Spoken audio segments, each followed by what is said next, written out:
Hello everyone. हम लोग financial statement analysis की एप्लीकेशंस को डिस्कस कर रहे थे। लास्ट क्लास में हम लोगों ने इसकी फर्स्ट एप्लीकेशन देखी थी और आज का जो हमारा टॉपिक है वो सेकंड एप्लीकेशन पे बेस्ड है।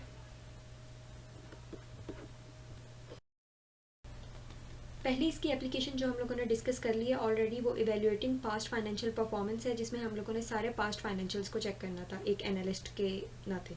और आज जो हम देखने जा रहे हैं वो एज एन एनालिस्ट हम लोगों ने देखना है कि फ्यूचर फाइनेंशियल परफॉर्मेंस को किस तरह प्रोजेक्ट किया जाता है। प्रोजेक्टिंग फ्यूचर फाइनेंशियल परफॉर्मेंस क्या होती है? मतलब हम जिस भी स्टॉक के अंदर एज एन एनालिस्ट हम इवेल्युएट करना चाह रहे हैं जिस भी स्टॉक को, हम लोगों ने उसका फ्यूचर प्रिडिक्ट करना होता है कि वो फ्यूचर वो किस तरह का परफॉर्म करेगा। इसके लिए हमारे पास एक ग्राफ है जो शो कर रहा है कि क्या क्या अप्रोचेस हम लोगों को यूज़ करनी चाहिए। तो ये हमारे पास ग्राफ है। सबसे पहले तो वो कहते हैं कि हम लोगों को किसी भी सिक्योरिटी का फ्यूचर प्रिडिक्ट करने के लिए उसके लिए हमें सेल्स को प्रिडिक्ट करना पड़ेगा, सेल्स को फोरकास्ट करना पड़ेगा। तो इसके लिए हम सेल्स सबसे पहले फोरकास्ट करेंगे किसी भी ऑर्गेनाइजेशन की, और वो किस तरह से करेंगे? हम टॉप डाउन अप्रोच यूज़ करते हुए। टॉप डाउन अप्रोच हमारे पास ऐसी अप्रोच होती है जिसमें हम लोग जनरल से स्पेसिफिक की तरफ मूव करते हैं। इसको हम फंडामेंटल एनालिसिस भी कहते हैं। उसके बाद हम लोग क्या करते हैं, ये सेल्स ही आगे दो कैटेगराइज कर रही है कि किस तरह से सेल्स को कैटेगराइज किया है। सबसे पहले तो इसको फाइंड आउट करने के लिए हमें इंडिविजुअल एक्सपेंसेस या फिर एग्रीगेट एक्सपेंसेस को भी फोरकास्ट करना होगा, और इसके अलावा हम लोगों को प्रॉफिट मार्जिन्स को भी फोरकास्ट करना होगा, और एट द एंड हम लोगों को इनकम और कैश फ्लोज को भी फोरकास्ट करना है। तो इन्हीं अप्रोचेस को यूज़ करते हुए और इन्हीं चीज़ों के ऊपर चलते हुए हम आगे सारी प्रिडिक्शंस करेंगे। फोरकास्ट सेल्स को फोरकास्ट करने के लिए हम लोगों को कुछ स्टेप्स रिक्वायर्ड हैं। सबसे पहले हमारा कि हम लोगों ने एक्सपेक्टेड जीडीपी ग्रोथ को फोरकास्ट करना है। जीडीपी का सेल्स के साथ बहुत गहरा रिलेशन होता है। सेल्स के साथ भी मैं कह सकती हूँ, और इवन के मार्केट के साथ भी। हमारे जो मार्केट सेंटिमेंट्स होते हैं वो बेस्ड होते हैं जीडीपी के ऊपर। जीडीपी इंक्रीज करेगी तो हमारे मार्केट सेंटिमेंट्स में राइज आएगा, अदरवाइज ये डाउनफॉल का शिकार हो जाएगी। सेकंड हम लोगों का पॉइंट है कि हम लोगों ने एक्सपेक्टेड इंडस्ट्री सेल्स को फोरकास्ट करना होता है based upon historical relationship with the GDP. अब इसकी मैं एग्जांपल आप लोगों को दे देती हूँ। लेट्स सपोज मैं अगर इसके मतलब हिस्टोरिकल फाइनेंशियल्स में जाऊँ और मुझे जाके पता लगता है, मैं देख रही हूँ कि 4% अगर मेरी जीडीपी इंक्रीज हुई है, उससे मेरी 4% ही सेल्स भी इंक्रीज हो गई। मतलब जीडीपी के इंक्रीज के साथ मेरी सेल्स भी इंक्रीज हुई उसी परसेंटेज के साथ, या फिर उससे ज्यादा के साथ, लाइक अगर 5% भी हो जाए, 6% भी, या इससे ऑनवर्ड। तो जीडीपी के इंक्रीज के साथ मेरी सेल्स का इंक्रीज होना, ये एक बहुत पॉजिटिव रिलेशन है। मैं अब हिस्टोरिकल डाटा क्यों चेक कर रही हूँ, हिस्टोरिकल फाइनेंशियल्स क्यों चेक कर रही हूँ? इसीलिए ट्रेंड देखने के लिए मैं पीछे जाके ट्रेंड देखूंगी कि जहां जहां जब जब जीडीपी बढ़ी है, मेरी सेल्स के अंदर कोई इंक्रीज आया है उसी परसेंटेज के साथ या उससे ज्यादा के साथ। अगर तो मेरी सेल्स के अंदर भी जीडीपी के साथ इंक्रीज आ रहा है, तो डेफिनेटली मैं कह सकती हूँ कि हमारा जो जीडीपी है वो इम्पेक्ट करता है हमारी सेल्स को। तो हम लोग मोस्टली जो पास्ट फाइनेंशियल्स होते हैं वो क्यों चेक करते हैं? क्योंकि वो हम लोगों को एक ट्रेंड दे रहे होते हैं कि अगर पास्ट में इस तरह का हुआ है तो फ्यूचर में भी ऐसा इवेंट होने की वो है, हम फोरकास्ट कर सकते हैं कि फ्यूचर में भी ऐसा होगा। इसीलिए हम लोग पास्ट फाइनेंशियल्स इसके जाके चेक करेंगे। तो इसके बाद हमारा जो नेक्स्ट स्टेप है वो आ जाता है, हम लोग expected change in company market share को भी फोरकास्ट करेंगे। मतलब एक आप कितना एक्सपेक्ट करते हो कि जो मार्केट शेयर है उसके अंदर चेंज आएगा किसी भी कंपनी के, ठीक है? उसको भी हम लोगों ने फोरकास्ट करना है। हम लोग जिस भी कंपनी को इवेल्युएट कर रहे हैं, हम लोगों ने उसके मार्केट शेयर को कंसीडर करना है कि वो चेंज हो रहा है या नहीं, या उसकी होने की प्रोबेबिलिटी है या नहीं। अगर मार्केट शेयर, लेट्स सपोज अगर हमारा मार्केट शेयर यानी मार्केट कैपिटलाइजेशन अगर चेंज नहीं होती या फिर वो कांस्टेंट रहती है या आइदर वो इंक्रीज करती है, तो इसका मतलब है increase in sales corresponds to the increase in size of the industry. हमारा इंडस्ट्री साइज भी सेल्स के इंक्रीज होने से बढ़ेगा।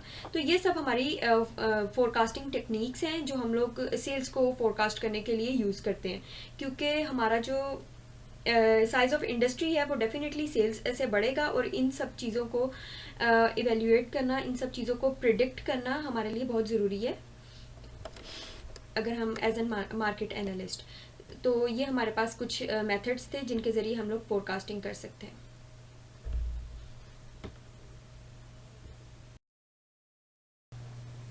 सेकेंड हमारा जो स्टेप है, हम लोगों ने एक्सपेंसेस को फोरकास्ट करना होता है। जब भी हम लोगों ने सेल्स को फोरकास्ट करना होता है तो डेफिनेटली उसके लिए हमारे एक्सपेंसेस को भी फोरकास्ट करना ज़रूरी है।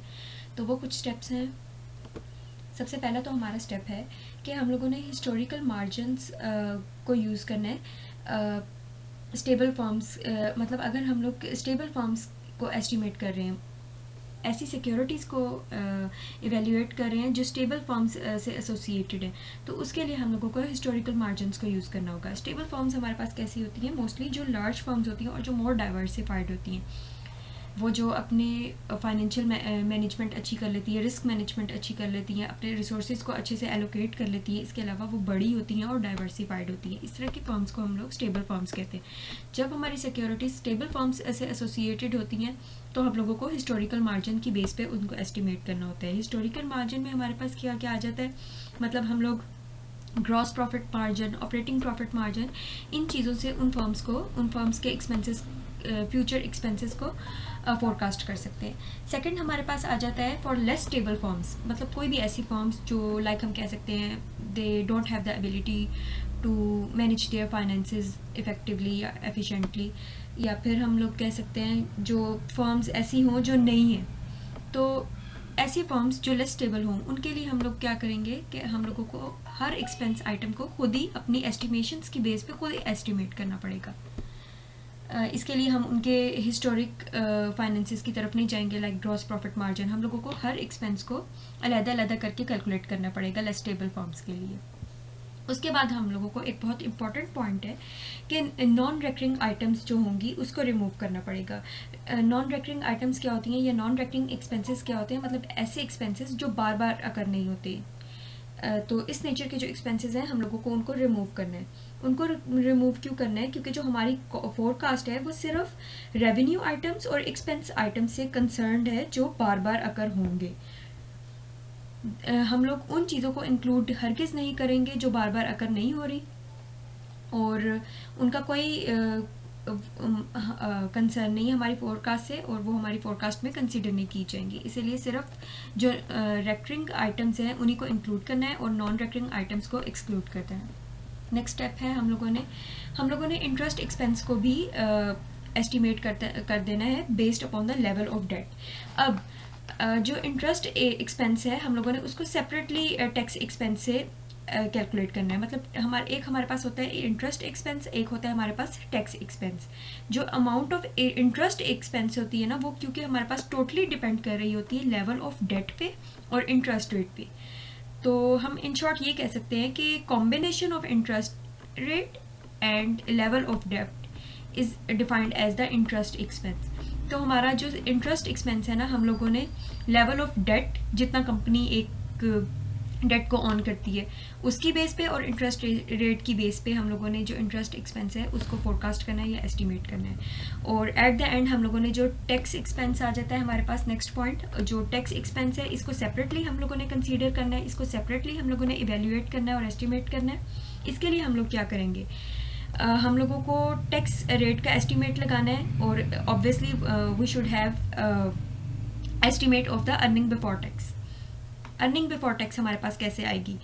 हमारे पास जब भी हम लोग जाहिर है जब हम लोग फ्यूचर जो फोरकास्टेड सेल्स हैं उनको फोरकास्ट करेंगे, सेल्स को फोरकास्ट करेंगे, और जो फोरकास्टेड एक्सपेंसेस हैं इन चीज़ों को, मतलब सेल्स और एक्सपेंसेस को जब हम लोग फोरकास्ट करेंगे तो फिर डेफिनेटली हमारे पास ईबीटी आ जाएगी, यानी अर्निंग बिफोर टैक्स, और टैक्स रेट हमारे पास गिवन होगा। तो उससे हम टैक्स एक्सपेंस की तरफ आ सकते हैं, यानी हम लोग फ्यूचर में टैक्स एक्सपेंस को कैलकुलेट कर सकते हैं। तो ये हमारे पास कुछ स्टेप्स थे जिनके ज़रिए हम लोग जो फ्यूचर एक्सपेंसेस हैं किसी भी ऑर्गेनाइजेशन से रिलेटेड उसको फोरकास्ट कर सकते हैं। तो कुछ इसके अंदर ज़रूरी बातें थी जिसके अंदर, जैसे अगर हम स्टेबल फॉर्म्स को देख रहे हैं तो उसके लिए हमें चाहिए हम हिस्टोरिकल मार्जिनस को यूज़ करें, और अगर हम लेस स्टेबल फॉर्म्स की तरफ जा रहे हैं तो उसके लिए हमें चाहिए कि हम हर एक्सपेंस आइटम को अलग-अलग सेपरेटली कैलकुलेट करें। नेक्स्ट आ जाता है कि प्रॉफिट मार्जिन्स को भी हम लोगों ने फोरकास्ट करना होता है। जैसा मैंने पहले बताया आप लोगों को कि सेल्स को फोरकास्ट करने के लिए हम लोगों के लिए ऊपर ऑब्लिगेटरी है कि हम एक्सपेंसेस को भी फोरकास्ट करें और प्रॉफिट मार्जिन्स को भी फोरकास्ट करें। सो प्रॉफिट मार्जिन्स को फोरकास्ट करना भी हमारे लिए नेसेसरी है। इसके लिए सबसे पहले तो क्या है, हम लोगों को चाहिए कि हम लोग स्प्रेडशीट एज एन एनालिस्ट, किसी भी एनालिस्ट को, जो भी बंदा सिक्योरिटी को एनालाइज कर रहा है उसको चाहिए कि वो स्प्रेडशीट मॉडलिंग करे। ये भी एक बहुत अच्छी टेक्निक है प्रॉफिट मार्जिन्स को फोरकास्ट करने के लिए। जो स्प्रेडशीट मॉडलिंग होती है इसका हम लोगों को क्या बेनिफिट होता है और किस तरह से ये हेल्पफुल होती है। हम लोगों ने जब भी किसी कंपनी की फ्यूचर फाइनेंशियल परफॉर्मेंस को प्रिडिक्ट करना हो तो हम लोग स्प्रेडशीट मॉडलिंग के सॉफ्टवेयर्स यूज़ करते हैं। इसके अलावा टैक्स कैलकुलेशन में हम लोगों को ये एक आइडिया दे देती है कि कितना टैक्स कैलकुलेट करना है या किस तरह से टैक्स वगैरह कैलकुलेट हो रहा है। इसके अलावा बेसिक जो पे रोल होती है उसको कंप्लीट कर देती है। या फिर जो चार्ट्स वगैरह होते हैं फोरकास्टिंग के लिए, चार्ट्स आप लोगों को पता है बहुत ज़रूरी होते हैं, जो हम लोगों को पूरा एक ट्रेंड शो कर देते हैं कि कोई ट्रेंड है वो अपवर्ड है या डाउनवर्ड है या फिर कांस्टेंट है या फिर कोई बहुत ज़्यादा फ्लक्चुएटिंग है। तो चार्ट्स का एक व्यू दे देती है हम लोगों को स्प्रेडशीट मॉडलिंग, और इसके अलावा हम लोगों को रेवेन्यूज़ को कैलकुलेट करने में भी मदद मिलती है। सो ये सारे जो फ़ायदे हैं ना हम लोगों को, ये मतलब इन सब चीज़ों को हम लोग एवेल्यूएट कर सकते हैं थ्रू स्प्रेडशीट मॉडलिंग। तो ये हमारे लिए बहुत बेनिफिशियल टेक्निक है। इसके अलावा हम लोगों को क्या चाहिए कि हम लोगों को अजम्पशंस बनानी चाहिए about COGS, cost of goods sold, and SG&A as a portion of sales.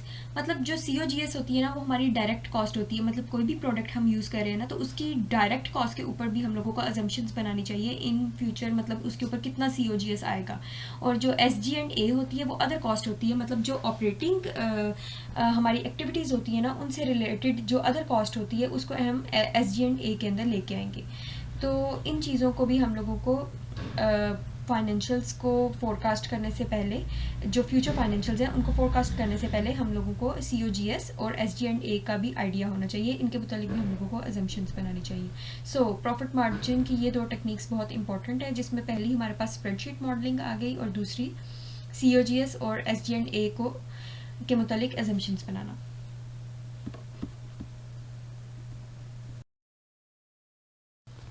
Last जो हमारा टॉपिक है वो कैश फ्लो है। कैश फ्लो एक बहुत इंपॉर्टेंट पॉइंट है इस डिस्कशन का।